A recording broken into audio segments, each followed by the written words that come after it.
Asteroides perderam quase metade do tamanho desde o começo do Sistema Solar, aponta a pesquisa. Rochas que apresentavam alto teor de gelo em sua composição perderam até 40% de suas dimensões originais, e em alguns casos evaporaram por completo.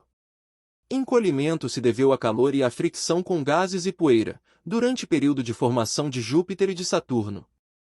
Asteroides são rochas espaciais que podem chegar aos 1000 km de extensão e que estão em sua maioria concentradas em uma região situada entre os planetas Marte e Júpiter. Elas são antiquíssimas e por isso despertam grande interesse junto aos astrônomos que procuram reconstruir a história do Sistema Solar. Agora, um novo estudo que contou com a participação de pesquisadores da Unesp sugere que esses corpos celestes passaram por uma jornada mais acidentada e complexa do que se imaginava anteriormente, envolvendo extensos deslocamentos pelo cosmo e expressivas reduções de tamanho. Há 4,5 bilhões de anos, o colapso de uma nuvem nebulosa deu origem ao Sol e deixou para trás um disco de poeira e gás que seria responsável pela formação de tudo o que hoje é conhecido como Sistema Solar.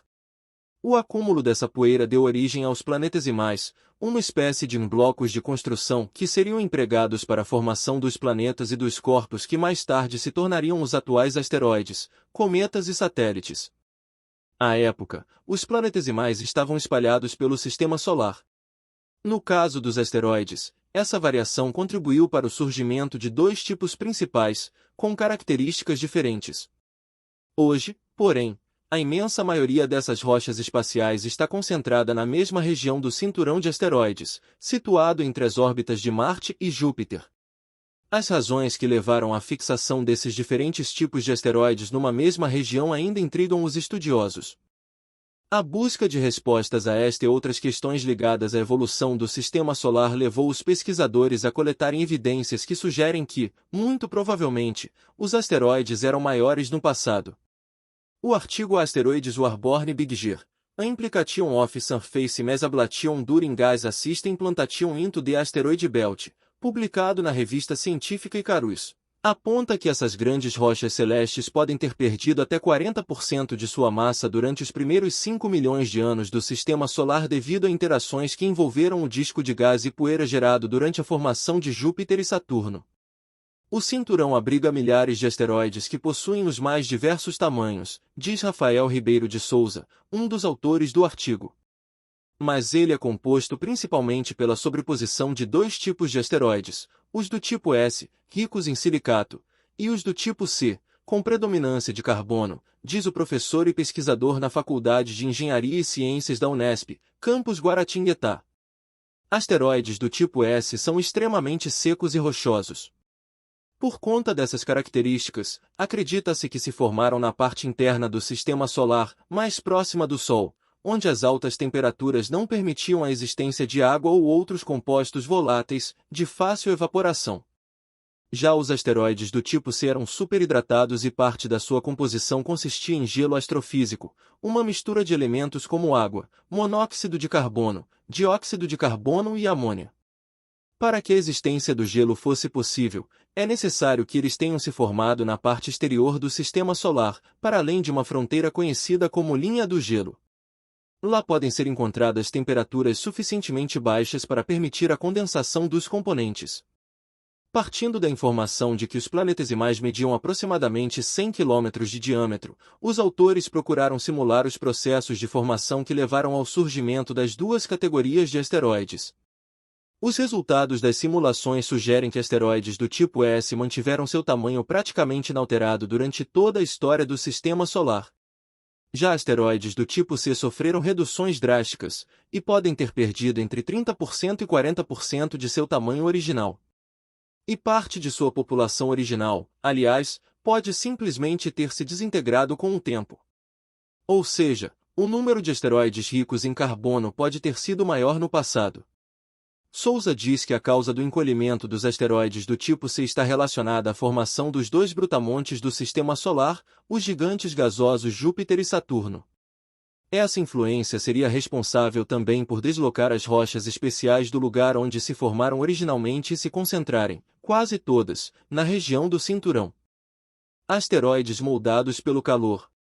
Souza explica que o tamanho dos planetesimais está associado à sua formação, que ocorre por um mecanismo conhecido como stream instability, ou instabilidade de fluxo.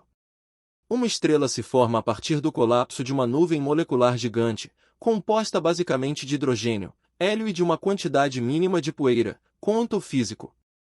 Com o colapso, é formado um disco ao redor da nova estrela composto aproximadamente por 99% de gás e 1% de poeira, que é arrastada pelos gases em um movimento circular em torno do objeto. Apesar de pequena, a quantidade de poeira não é desprezível, é a partir dela que os planetesimais irão se formar.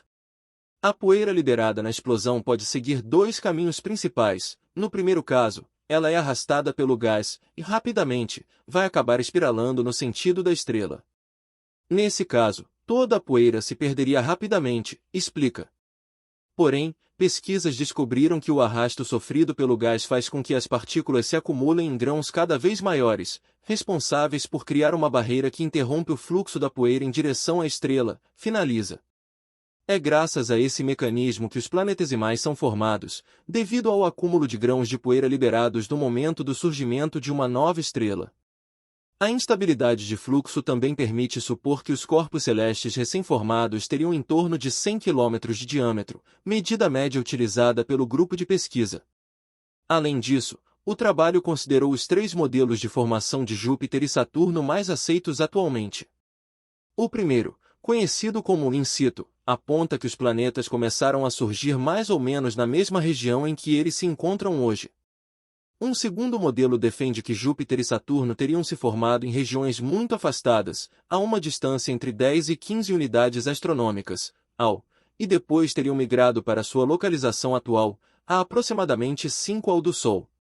Por fim, um dos modelos mais recentes, recebe o nome de Grand-TAC, e discute a possibilidade de Júpiter e Saturno terem iniciado sua formação em uma região mais próxima do Sol e depois terem realizado 2 migrações, uma para perto do Sol, a uma distância próxima de onde a Terra está hoje, e outra se afastando, até alcançar o local onde se estabeleceram no Sistema Solar. As simulações foram feitas adotando-se os 3 cenários de formação descritos acima e considerando uma quantidade inicial de milhões de planetesimais. Em todos os cenários, os resultados foram idênticos. A pesquisa demonstra que, durante a formação de Júpiter e Saturno, foram geradas temperaturas extremamente altas na superfície dos planetesimais, responsáveis por causar um fenômeno conhecido como ablação nesses objetos. Na ablação, os planetesimais sofrem uma forma de erosão. Nesse caso, o calor e a fricção gerada pelos gases no processo de formação dos gigantes gasosos seriam responsáveis por derreter e evaporar os compostos presentes nos asteroides tipo C. Isso resultaria em uma diminuição de seu tamanho original. Outra consequência foi um deslocamento dos planetesimais para a parte interna do Sistema Solar. No decorrer desses processos, os asteroides localizados no exterior do Sistema Solar seriam arrastados pelo gás para a parte mais interna do sistema.